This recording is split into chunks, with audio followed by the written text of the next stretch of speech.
All right, this is Sandy. As you can see, we did a beautiful hairdo on her yesterday. It looks fantastic. And if you look right here, all we do is just kind of bring it down just a little couple turns. And then we can go ahead and just slide it on like that. And then you just got to give it a couple turns right here to lock it in place. So we went counterclockwise. Now we got to go clockwise. And if you look, it tightens up on there. And bam, she's on there. And now she'll rotate. Look, check her out. Hi, Sandy. She's just spinning around, so you can just move her any way you want. And that's how you do it. Oh, look, you can also bend this. And we can tighten it here. So you tighten this to lock the head down. If you want to loosen it, you can go like that, and it kind of slides back. So here she is just kind of looking at us. If I bring her up, I can tighten it a little bit this way, right?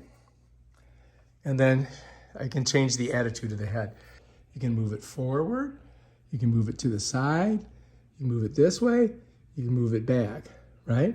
Now if you want to keep it straight up or you find the attitude that you want, you just kind of push this clockwise and it tightens it right down. And now she's just going to stay right where she's at. And that's how that works.